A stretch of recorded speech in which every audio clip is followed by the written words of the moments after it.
কখন থেকে লোকগুলো দাঁড়িয়ে আছে, টাকাটা দিয়ে দাও গো। আমার কাছে টাকা থাকলে তো দেবো, না থাকলে আমি কোথা থেকে দেবো? চুরি করে দেবো নাকি? এই যে মিস্টার, 4 কিস্তি ফেল হয়ে গেছে আপনার। আমাদের হেড স্যারকে আর আমরা বুঝাইতেই পারছি না, আজকে টাকা দিতেই হবে আপনাকে। আপনি টাকা কোথায় থেকে আনবেন, কিভাবে আনবেন সেটা আপনি জানেন। আজকে আমরা ফুল এন্ড ফাইনাল ডিসিশন নিয়ে এই যে টাকা আপনার কাছ থেকে নিয়েই তবে এখান থেকে যাব। টাকা বাড়া থাকলে তো দেবো, বাড়া না থাকলে কোথা থেকে দেবো? ঈদের কথাবার্তা শুনলি কেমন গা পিত্তি জলের রে। সেটাই তো মনে হচ্ছে স্যার। টাকা দাও, ফালতু ঝামেলা করো না, টাকা দাও। স্যার বিশ্বাস করুন, একটা টাকা নাই ঘরে, 80টা টাকা পড়ে আছে ঘরে। এগুলো কোনো কথা না, এগুলো কোনো কথার মধ্যে পড়ে? হ্যাঁ, কি করবো স্যার বলেন? যেদিন থেকে আপনাদের কাছ থেকে কিস্তির টাকা নিয়ে ঘর বাড়ি করেছি, সেদিন থেকে জীবন থেকে আর আমার সবকিছু শেষ হয়ে গেছে।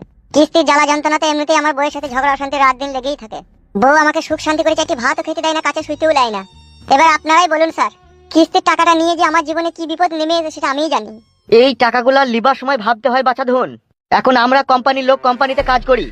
আপনাদের সমস্ত ডকুমেন্টস কোম্পানিতে জমা দিয়ে কোম্পানিতে আমরা অ্যাপ্লাই করেছিলাম যে আপনি সাধারণ মানুষ, মাসিক আয় আপনার 30 থেকে 40 হাজার টাকা। আপনার সমস্ত বায়োডাটা ঠিক রয়েছে, কোনো জায়গায় কোনো লাল কালির দাগ নেই। এবার আমাদের কথা বিশ্বাস করে আমাদের হেড স্যার আপনার নামে ফর্মটা পাঠায় যে এই ফর্মটা লিখে সাবমিট করো, ওনাকে টাকা দেবো আমরা। কোম্পানির কাছে আপনাদেরকে আমরা ভালো সাজিয়ে আপনাদেরকে নুনটা পাইয়ে দিয়েছি।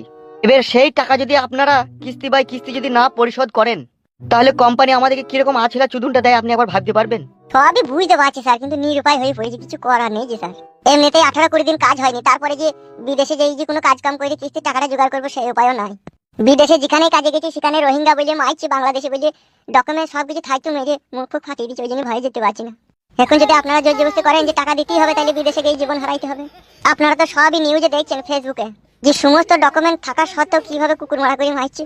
এবারে আপনারা কিস্তির হেড স্যার, আপনারা যদি জোর জবরদস্তি করেন টাকার লেগে, তাহলে বিদেশে গিয়ে জীবন হারাইতে হবে। তা আমি বলি কি স্যার, জীবনও হারাবে না, আবার আপনারা টাকাটাও পাবেন। আর একটা ছোট কারণে কাজ করেন, কি করতে পারে একটা কাজ?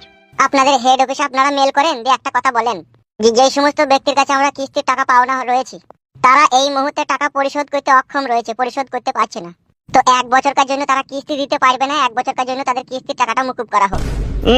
কি আমার মামার বাড়ির রসগোল্লারে টপাটা মুখে ভরে পচপচ করে চিবি দিলাম আর দুই দিকে রস গড়িয়ে পড়ে গেল। এগুলা বিদেশি কোম্পানি, এগুলা ইন্ডিয়ার কোম্পানি নয় যে কথা শুনবে। ওরা এক ধরনের জালিম, ওদের নিজস্ব কোনো টাকা পয়সা নেই। তোমার আমার টাকা নিয়ে ওরা ব্যবসা করছে। তা তুমি যেটা বলতে চাইছো এই কথা তারা কখনোই কোনোদিনও শুনবে না।